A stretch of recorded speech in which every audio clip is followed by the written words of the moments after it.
Here's some things most agents won't tell you. Buying the wrong home in Vancouver, Washington can quietly cost you tens of thousands of dollars. And I'm not talking about the price tag. I'm talking about the things that you can't see when you've already signed and moved in. If you're new to our channel, I'm Jamie Mushaw, and I've been helping buyers and sellers buy and sell homes here in the Vancouver, Washington, and Portland metro area for the last 30 years.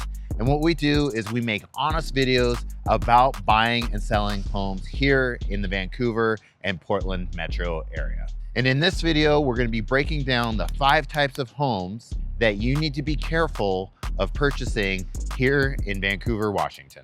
And I don't want to scare you away from them because some of them are the most prettiest homes on the market, but they're hiding the most expensive problems. And I want you to know exactly what to look for before you fall in love with that home. Let's get started. Now, these homes are in no particular order, and my number one that we're going to talk about is quick flips. The main thing that you really need to be cautious of when you're buying a quick flip is, one, you need to know who is doing the work. Was the work done properly? Was it permitted? All of these types of things that go along with purchasing a home, because when these quick flip happens, sometimes they're done in a matter of 2 weeks or a month. They're done extremely quick. And what happens is that from far away, they look really great, but then when you get closer, it's really like putting lipstick on a pig. And so what you want to really concentrate on is, one, the finish work. When you're going through there, was things like the grout and the tile done properly? Was caulking done correctly around baseboards, tubs, toilets, all that type of stuff? Because when you see those little nuances that are not done to the top tier level, that is usually an indication that these homes were just put back together very quickly and not to a quality standard that you will want to have. And typically you're not going to really notice these things that were done incorrectly until after you moved in that home and have lived there for quite some time, and then things start to go wrong with it. So it's really important when you're buying a quick flip, if you do decide to do one, to have a very thorough inspection of that property.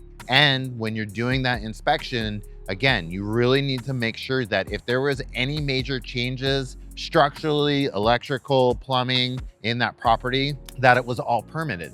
And the reason that is because if you go to sell that home down the line and the next buyer is like, okay, all this stuff was updated, but it wasn't permitted, then that buyer is going to ask or potentially require to you, before you can sell that home, that everything is basically retroactivated through a permitting process, which is going to cost you a substantial amount of money. Not only that, but time and headache when you're trying to sell that home that you bought that was a quick flip. So my number one is a quick flip. You really need to focus on what has been done with that property, who did the work, was it permitted, and is that property going to be the right fit for you? Because again, more often than not, they were not done correctly or up to code. So you need to be careful of quick flips. My second one on the list is probably closer to the top for me right now. And the reasoning is because a lot of sellers out there that are selling their homes where they've neglected them and they still want top dollar for that property and are unwilling to do repairs on their home. They've gained all this equity. They're now time to sell and they want to stick to their price and guns. But a lot of times what is happening is that these sellers have not been coached to the fact that, okay, look, when we go to sell your property, these are things that are going to have to be addressed when we go to sell it.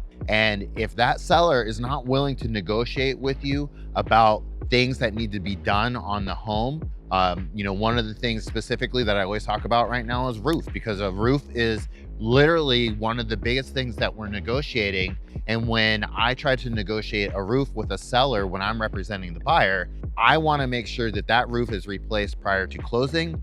And this is the main reason why. This is because if you just negotiate, let's just say it costs $20,000 to replace that roof, and you have a bid for $20,000. A lot of time, if you read the fine print on any of those estimates, it says when we pull the roof off, if there is sheathing underneath that needs to be replaced, then it's going to be X amount of dollars per sheet to replace those. And usually it's somewhere between $80 to $100. And that can add anywhere from $3,000 to $5,000 more to the cost of that bid, to where if you would have negotiated with the seller prior to closing to have that roof replaced, those are things that you can't see that are going to cost you money after closing. And that's why things like that, we always try to negotiate them up front. Same thing with like having a sewer replaced. Until they get in there and are cutting up the street and seeing exactly what needs to be done, almost inevitably, every time you have a sewer replaced, that is something that is going to cost more money than whatever the bid is.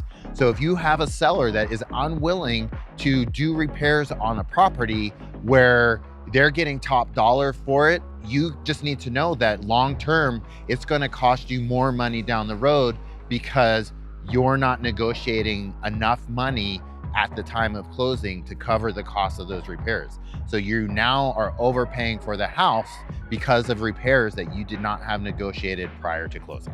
Hey, real quick, if you're watching this and you are considering one of these homes and you might be looking at one of these types of property already and you're feeling confused about the property that you're considering or looking at, feel free to book a call below and I can walk you through and give you my honest opinion about that property and if it is something that you should potentially move forward with or not.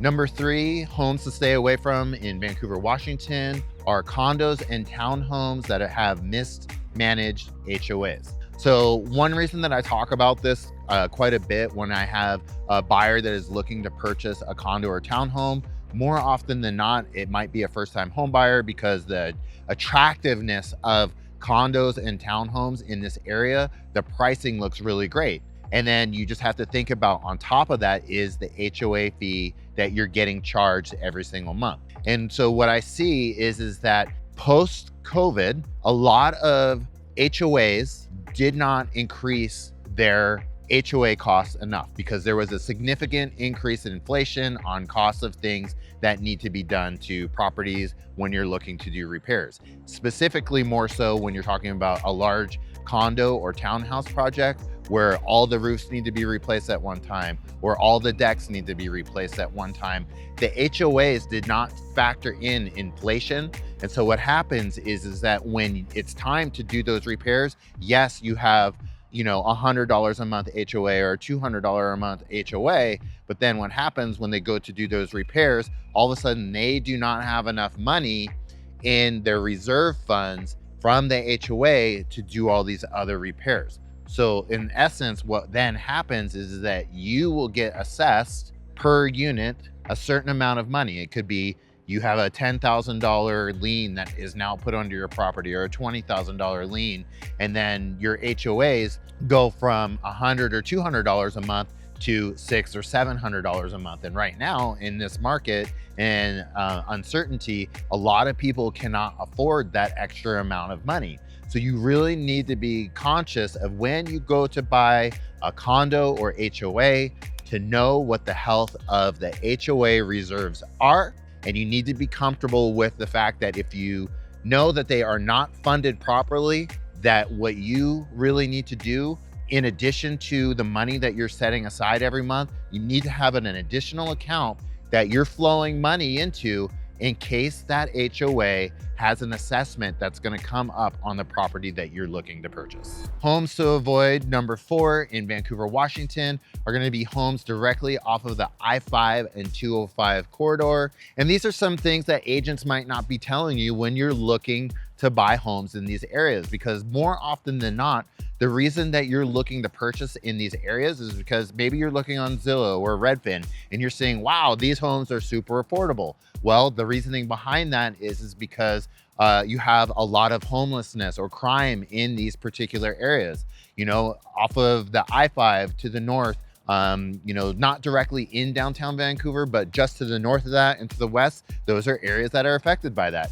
Just off of 205 and Mill Plain, you have a lot of homeless encampments there right now. And you have a lot of crime and drugs that happen in that area. And what you want to really focus on is that, yes, these homes are affordable, but you want to make sure that you're finding homes in these areas that are in better pockets, because not every single area is affected by that. And so when you're looking, you need to have an agent that knows these pockets, that have these better areas that are not directly affected by the homelessness, crimes, drugs, and everything else that follows that there in the I-5 and 205 corridor. Homes to avoid, number 5 in Vancouver, Washington, are going to be big box builders. And what I mean by that are these builders that somewhat are nationally known, that just throw up houses very quickly within a certain amount of time frame. They're not local builders. These are builders that don't necessarily have all of the same subcontractors throughout their building process. You might have a neighborhood that you are considering buying a new construction home here in Vancouver, and you might have a really great project manager for one area of the subdivision, but in the other area, you don't have a project manager that is looking as closely at those homes, that are making sure that everything is done properly and up to code and permitted and everything else. And so one of the things that you may want to really focus on if you're considering buying a new construction home here in Vancouver is that when you go into those subdivisions, if the home has not been built, you want to try the best as possible to get a pre-drywall home inspection done to make sure that all of the electrical is done properly, all of the plumbing is done properly. And what that is going to avoid for you is problems down the road after you move in, because you don't know if there's any issues with those things. That you might have a home inspection done on that property after it's completely constructed. A lot of times the issues with these big box builders don't happen until after you've moved into the property and lived there for some time and start using all of the systems, all of the water, all of the electrical. And that's when you start noticing things that go wrong with it. So if you can get a pre-drywall inspection done, that is going to be in your best interest. And if they won't let you do it, then you should not probably purchase that property.